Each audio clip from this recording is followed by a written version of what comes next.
Hello everybody. This video is about addressing the misconception that American committed crimes in the Vietnam War were isolated incidents such as the My Lai massacre committed by a few bad apples, when in reality these were ubiquitous, routine, extremely common acts which were normalized and tolerated at all levels of the command hierarchy. This video contains very graphic descriptions of physical, sexual and emotional violence, often in uniquely brutal ways. It's quite a disturbing video and there's lots of descriptions of completely unnecessary evil committed in it. And not only that, but evil committed by American servicemen and American institutions and servicemen which are still around today. And what I really want to do in this video is talk about how there is an idea in the Vietnam War that it was a particularly brutal conflict. There is a popular consciousness that there were some instances of war crimes. And there was, of course, the famous My Lai massacre, which we will be getting into in depth as a sort of unique case study, because it's actually much more brutal than you think it is, and the consequences are probably much more unjust than you think they are. But I wanted to talk about how these kinds of war crimes, things like murder, rape, killing of civilians, meaningless destruction of people's property, burning down of villages, all of these were not just isolated incidents committed by a few bad apples. These were pervasive in the culture of American units serving at the time. They were described by actual veterans serving in the war as standard operating procedure, extremely normal. There were even slang terms for certain atrocities that developed during the war. For example, to rape a woman and then to murder her was referred to as becoming a double veteran.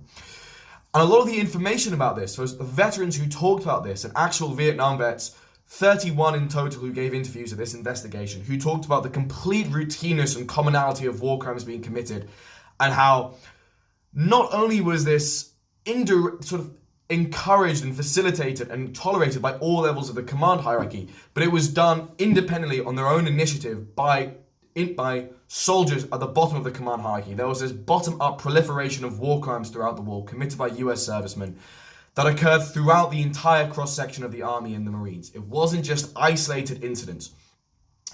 And a lot of the information that is available in this comes from something called the Winter Soldier Investigation in 1971. And the Winter Soldier Investigation was essentially this really big meeting of veterans and civilians in Detroit, in Michigan, and it was organized by Vietnamese Veterans Against War Organization, so VVAW for short. And it was basically designed for just veterans to publicize war crimes committed in the Vietnam War and let people know that what was happening wasn't isolated. There was a ubiquity of them. And in this sort of meeting, I was about to say tribunal, but it wasn't. It was a meeting. So in this meeting, there were 31 veterans. There was a really, really big concern by the organizers of the meeting to prove their validity, prove their credibility, because they knew that there would be lots of backlash against the Winter Soldier Investigation due to the exposing of war crimes done by the US veterans. So all the veterans involved confirmed their units, confirmed exactly where they were. This was corroborated with official records. They often had other veterans double or triple check their stories and confirm them. They were also required to show their discharge papers and ID. There were various other procedures done for verifying these veterans in order to just make it clear that what was happening was actually real. The veterans in the Winter Soldier Investigation in 71 described the following crimes being extremely commonplace: murder of civilians, murder of women and children, often with no reasonable provocation, killing of babies, killing of livestock, rape, gang rape, rape and mutilation. For example, cutting off women's breasts, cutting off their fingertips, cutting off of ears and the wearing of necklaces of ears to show as war trophies, brutal executions, for example, killing people by shoving hand flares into their vaginas, rape and murder committed in synchrony, which was done so often that it acquired a nickname, as I mentioned earlier, becoming a double veteran.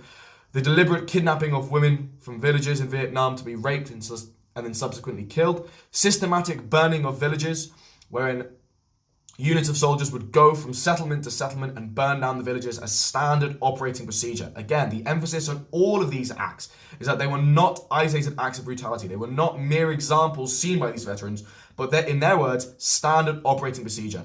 Regular brutality committed throughout the US Army, because these veterans were from different units, they were from different platoons, they weren't communicating with each other during the war, and they found the same thing, a ubiquity of these acts which I'm describing now.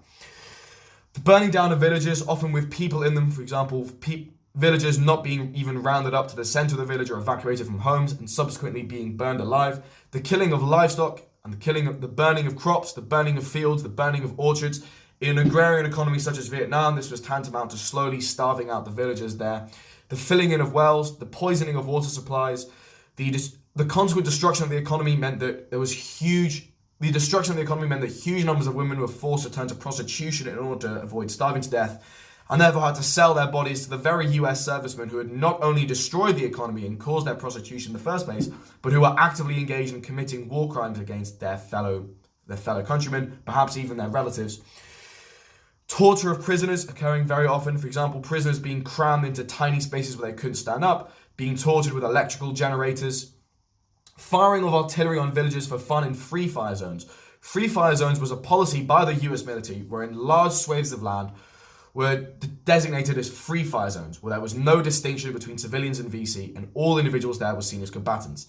As a result, there were no restrictions for firing artillery into villages in these areas, burning down villages, strafing the area with helicopter gunships, and slaughtering farmers on their farms, which often happened.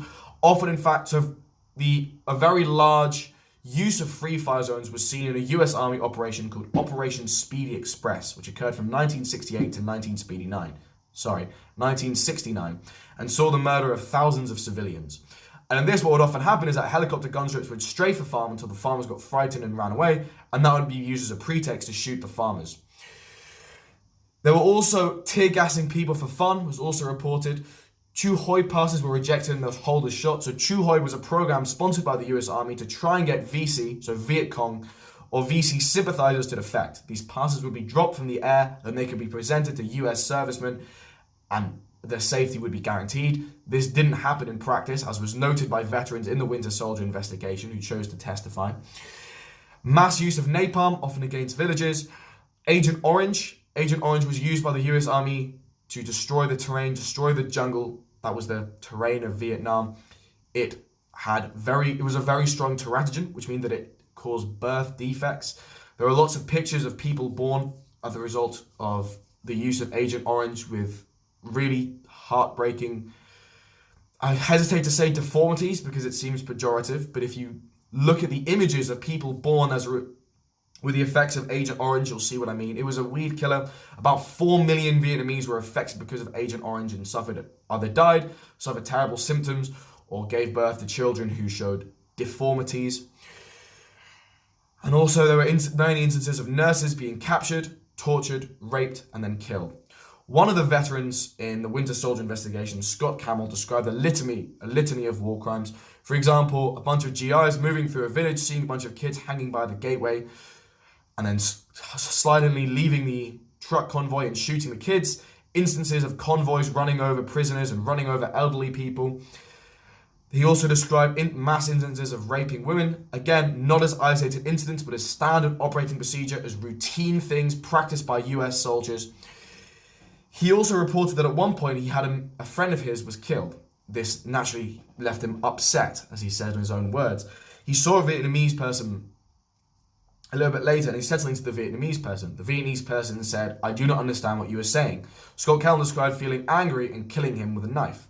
He then radioed in the kill to his superiors. Again, as we'll explore later, this was a commonplace because there was a massive amount of pressures on units in the army and officers in the army and individual soldiers to have as high a body count as possible. This was a systematic policy of the US military, fostering high body counts and encouraging people and encouraging huge amounts of murder.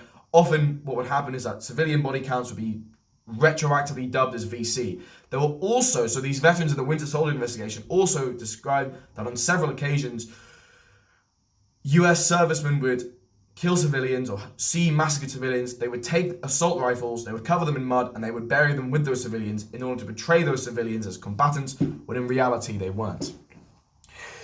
So Scott Campbell essentially killed someone and said that I've just killed someone. Killed a VC. The person on the radio asked him, "How do you know he's a VC?" Scott Campbell replied, "Because he's dead." The person on the radio laughed and said, "Okay." There was no further investigation. Not only was this an isolated incident, but this was a common occurrence. There was in fact a sort of informal catchphrase throughout the United States Army that you would know that if someone was a VC if they were dead. This was a common thing that was said and used as a justification. And as we see, for example, when Scott Campbell radioed in his superior and reported it and they didn't care, this is something that was occurring throughout the entire cross-section of the US Army. There were also an individual in the Winter Soldier investigations who talked about how 10 or 15 Marines found 4 nurses. The 4 nurses were actually captured by the Winter Soldier's own unit. They then left the nurses to the Marines upon the Marines' request. While they were still in the area, the Marines began tying the 4 nurses to the ground, gang raping them, cutting off their breasts while they were still alive, cutting off their fingertips while still alive, eventually executing them by placing hand flares in their vaginas and lighting them in order to blow off their heads. Another Marine, Bill Holton, admitted to torturing women and kids by burning holes in their stomach using trioxane heat tablets. There was also another incident for Marines at the Da Nang hospital where 7 Marines gang raped a nurse. There were also other instances reported of Marines tying women down to the ground and raping them. The key, again, I know that I've said this before, but it's really important to emphasize, these were not isolated incidents. The Winter Soldiers were not framing these as anecdotal examples of brutality which happened to go unpunished. They were framing them as commonplaces. They were framing them as acts which were extremely normalized, which were tolerated at all levels of the command hierarchy, which we're going to get into now, which other soldiers knew about and did nothing about, or actively joined in, where non-commanding officers didn't even tell them to stop doing it, and where multiple units reported engaging in the same behavior, with multiple units, again, all the units that these veterans served in, being suffused with the same culture of extreme dehumanization of Vietnamese people, and the subsequent belief that anything done to the Vietnamese people was acceptable. We're going to get onto more of this later, the cultural side of it later. Just to talk about the command hierarchy, it's not just that at all levels of the command hierarchy this was tolerated, the ubiquity of these war crimes was tolerated, it was actively encouraged and indeed indirectly caused. So just to talk about toleration at all levels of the command hierarchy, so both non-commissioned officers serving on the ground with privates and the rank and file, and higher up officers who didn't directly serve, and the very highest levels of authority, so the Pentagon, military brass as it were, the White House, atrocities were known about and not cared about. So throughout the entire war, there were only 41 convictions for rape by the UCMJ, the sort of military authority in the region who commanded US servicemen. 25 of these convictions were for ordinary individuals of the US Army. 16 of these convictions were for the Marines. These convictions did not result in long, lengthy sentences. So just to give an example, a soldier was convicted of raping a 13-year-old. They were confined for 7 months and 16 days. This was not a one-off occurrence. These people who were convicted were not given long sentences, and there are innumerable examples of people committing war crimes. The few people who were actually convicted, and again, there are also innumerable examples of people reporting war crimes and nothing being done at any stage. But in the few 41 convictions throughout the entire war, these were short convictions. Another example, Roy Bumgarner, a really famous for killing civilians. So he was actually part of a unit called Tiger Force, which we'll get into a little bit more later. He was known for killing huge numbers of civilians by encouraging other people in his unit to do the same, but I believe ordering other people in his unit to also kill civilians. He was convicted finally after killing 4 unarmed civilians, and there was an investigation that he was fined $97 each month for 6 months, so less than $600 in total. He was then reinstated for another tour of duty. Another example of William Kelly. So in the whole My Lai massacre, only 1 person was actually prosecuted. It's also worth noting that the actual captain of Charlie Company who committed the massacre, who explicitly told individuals to kill civilians, was not prosecuted. So William Kelly was the only person prosecuted. He ended up serving house arrest for about 3.5 years. The army, so before he was put on parole, he was due to be incarcerated for another 10 days. The army actually refused to do so, so he got off a bit early. More information on William Kelly and the My Lai massacre later. There was also the case of the incident on Hill 192, which is worth talking about because it's an example of how brutality committed by US servicemen would go essentially unpunished by higher levels of the command hierarchy.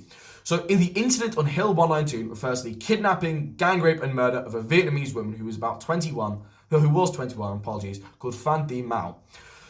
What happened was that on November 17th, 1966, Sergeant David Edward Javas, who was 20 years old at the time, and Private First Class Stephen Cabot Thomas, who was aged 21 at the time, talked to 3 other squad members. These 3 other squad members were individuals called Robert Storby, who was 22, and these 2 cousins, Cipriano Garcia and Joseph Garcia, who were 21 and 20 respectively. They spoke to them about plans to kidnap a pretty girl during their reconnaissance mission, which was planned for the next day. And then they said explicitly, at the end of 5 days, we would kill her. Storby also recalled that Javas said that it would be good for the morale of the squad. At about 5 a.m. on the morning of the 18th of November, the squad entered this small village called Cat Thuong in the Phu My district, and they were looking for a woman. They found her. They found Phan Thi Mao. They then bound her wrist with rope, they gagged her, and they abducted her. They then set up camp in an abandoned dugout, and 4 of the soldiers, not Storby, but the other 4 did, took turns raping them. The following day, they then killed Phan Thi Mao. So this was a premeditated rape, abduction, and murder. Storby initially reported the crime. However, the entire chain of command, including their company commander, took... Sorry about that, I got a call. So, in Incident Hill 192. So, Storby initially reported the crime. The chain of command just dismissed it. The company commander took no action. The soldiers who took part in the rape, abduction, and murder continually threatened his life, but he persisted in trying to get them court-martialed anyway and trying to tell authorities anyway. Eventually, the 4 fellow squad mates received court-martials. However, Thomas was paroled after 1970. So remember that he was convicted of unpremeditated murder in 67. He was paroled after 3 years. Javas was paroled after 2 years. Joseph Garcia was acquitted. Cipriano Garcia had a 22-month sentence. So all these people, they were charged for unpremeditated murder. Their sentences were all commuted to just a few years. In fact, at the time in America, people who were caught smoking marijuana were given longer sentences. Some other incidents of chain of command turning a blind eye to atrocities. Charles W. Keenan, an individual who fired point blank into an unarmed elderly woman and an unarmed man. He was put in jail for 2 years and 9 months. Denzel R. Allen, a Marine, got about 3 years sentence for killing prisoners. On the 1st of March 1969, an 8-man squad of Marines saw 2 people jailed for about 3 years. They captured 4 children and then subsequently, after the fact, rounded them up into a bunker and killed them with a frag grenade. Another incident was of the Son Tang massacre, a massacre committed by Marines wherein 16 unarmed women and children were killed. Only 2 of these Marines were sentenced, and they were sentenced for under a year. The army actually conducted an inquiry by itself into war crimes in about 1971, and after 4.5 years, found 18 soldiers guilty of war crimes. It didn't act on this at all and punished none of them. And I've picked a few examples to illustrate the point, but the point is that all this stuff was routinely being tolerated by all levels of the command hierarchy. It was known by non-commissioned officers who, as individuals in a Winter Soldier investigation reported, didn't even tell individuals committing war crimes to stop. By the way, the Winter Soldier investigation in 1971, you may not have heard of it. It was avoided by all forms of mainstream media, at least outside Detroit, when even then it received fairly little coverage. The only radio station who really talked about it was Pacifica Radio, not too well-known left-wing radio. The fact that many people, everyone knows about the Vietnam War, the Winter Soldier investigation is another story, perhaps a testament to its lack of popularity and its exclusion from mainstream media and deliberate exclusion from the public consciousness of Americans. But the point is, all these things, these war crimes that were occurring, they were known at all levels of the command hierarchy. They were known by the highest levels of the army after the inquiry. No action was made. Senior officers were alerted of war crimes. No action was made. The example of Scott Campbell, which I already mentioned, where he phoned in a kill and said, I know that it's a VC because they're dead. Scott Campbell described as emblematic. The Winter Soldier investigation revealed that kind of practice was commonplace. That kind of justification for killing civilians and the complete lack of care given towards it. The culture that facilitated that, we're going to get onto more in a little bit. We're going to give more examples later. We're just going through complicity and indeed facilitation of war crimes in the chain of command for now. So these war crimes were not just tolerated throughout the chain of command, but they were actively encouraged. So units were made to compete for high levels of body count. There were huge levels of pressure at all levels of the command hierarchy for units, for officers, and then to individual soldiers to have high levels of kills. There was also a focus on kill ratios, so the ratio of Vietnamese killed for American killed for one unit. This led to an atmosphere wherein people often shot first, asked questions later, wherein reports of civilian casualties were often dressed as VC casualties, and when units reported high body counts, even when it was likely that many of these were civilians. For example, during Operation Speedy Express, which I've mentioned earlier, this was unquestioned by levels of the command hierarchy. In fact, units and officers and soldiers were actually pressured to inflate their numbers of body count kills. Another thing, so kill ratios, officers pressuring people, units competing for body count, these are all sort of ways in which war crimes were actively encouraged. However, they were also indirectly caused by levels of the hierarchy. So soldiers in the Winter Soldier investigation report massive levels of dehumanization in training. They were taught that Vietnamese were never referred to as Vietnamese. They were called Gooks or Commies or some other slur. They were essentially told that they were inhuman. There were reports by this guy called Gregory Daddis, I think, is historian or researcher, I think, who reported that certain drill sergeants actually assured privates that it would be okay if they raped Vietnamese women. The entire training process veterans described was designed to make them into a fighting machine. It was designed to make them so angry, so filled with hate, that they were willing to commit unspeakable amounts of violence. Scott Camel, the person in the Winter Soldier investigations who I described before, described that he was so filled with hate in the training process, there was so much dehumanization, there was so much contempt for anyone who didn't agree with him, who wasn't on their side, who wasn't also willing to fight and kill, that he felt he would have attacked his own mother if she were in front of him and protesting what he was doing. There was pressure, there were also cover-ups of massacres. So in the My Lai massacre, for example, is the classic example of this, a classic example of how this was covered up.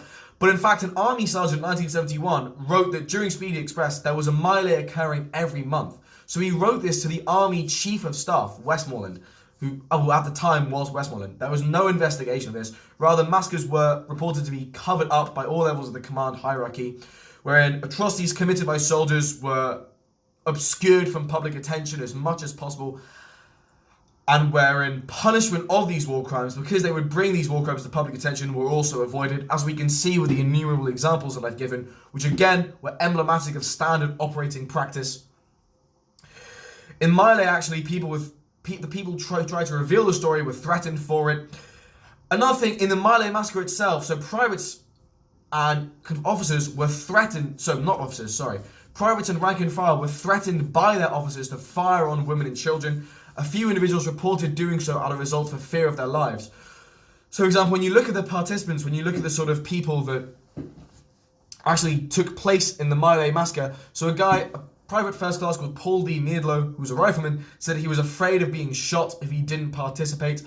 Ronald Gzezik, who was a team leader, another private first class, claimed that he followed orders to round up civilians. James Joseph Dursey also reported orders to round up civilians. This individual, by the way, James Joseph Dursey, shot at a fleeing villager who was apparently carrying a weapon, but turned out to be a woman carrying their baby. Again, this incidence of individuals being pressured to fire on unarmed women and children in the My Lai massacre is not just the preserve of one person reporting. It was reported by multiple people in the site of the massacre. And in fact, the veterans in the Winter Soldier investigation reported a general pressure to kill people and a sort of downward pressure exerted on individuals from their seniors in order to commit war crimes, but also a horizontal pressure exerted by their squad mates in order to commit war crimes as well. So all of this, the complicity and the support for war crimes at all levels of the command hierarchy has led some researchers to describe Vietnam as not a war against the Viet Cong, but rather a war against the entire population. And when you look at the mass deployment of napalm and Agent Orange against huge swathes of land, that seems to be supported. Another example of this, by the way, of sort of top-down exertion of war crimes, a top-down brutality applied by the senior levels of the US Army, is encapsulated by the Phoenix program, which was this counterinsurgency program. The way that it was described was a sort of like a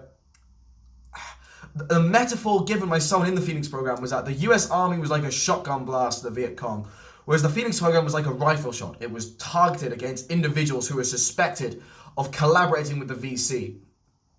In the Phoenix program, so according to scholar Douglas Valentine, there was extremely widespread torture wherein civilians were rounded up to interrogation centers. By the way, the widespread use of torture has been corroborated by other Vietnam vets as well. So it's not, this researcher gained this perspective by surveying primary evidence at the time.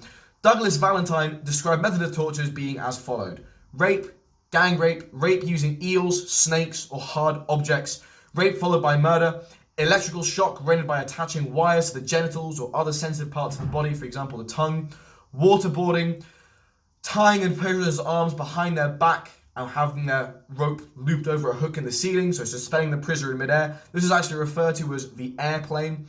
After this suspension, the prisoner would be beaten. Beatings with rubber hoses and whips, and the use of police dogs to maul prisoners.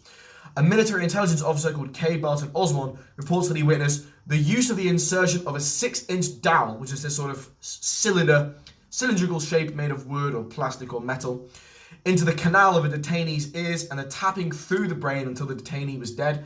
He also noted the starvation to death in a cage of a Vietnamese woman who was suspected of being part of the local political education cadre in a local village. He also noted the use of electronic gear such as sealed telephones attached to women's vaginas and men's testicles to shock them into submission. Phoenix operations were also designed as assassinations. They've been described as widespread civilian assassinations due to thousands of civilians killed and the high proportion of civilians killed. Units in the Phoenix program often sort of anticipated that in an area where there was some Viet Cong activity, they anticipated that the people they would be seeing, so including unarmed women and children, would be Viet Cong or Viet Cong sympathizers, and they operated on a shoot-first basis. There was one individual, so Lieutenant Vincent Okamoto, who was this intelligence liaison officer for the Phoenix program for 2 months in 1968, described sort of operations in the Phoenix program. He was actually the recipient of an award. He received the Distinguished Service Cross, and he described the following. The problem was, how do you find the people on the blacklist? It's not like you had their address and telephone number. The normal procedure would be to go into a village and just grab someone and say, "Where's Nguyen so-and-so?" Half the time, people were so afraid they wouldn't say anything. Then, a Phoenix team would take the informant, put a sandbag over his head, poke out 2 holes so that he could see, put wire around his neck like a long leash. Specifically, he says put comma wire around his neck like a long leash, so telephone wire essentially, and walk him through the village and say, "When we go by Nguyen's house, scratch your head." As an aside, as you can imagine, individuals who are being tortured have been known to say anything in order to get tortured to seize. So you can imagine individuals just picking random houses in order to seize their pain. Then that night, Phoenix would come back, knock on the door and say, "April Fool, motherfucker." Whoever answered the door would get wasted. As far as they were concerned, whoever answered was a communist, including family members. Sometimes they'd come back to camp with ears to prove that they'd killed someone.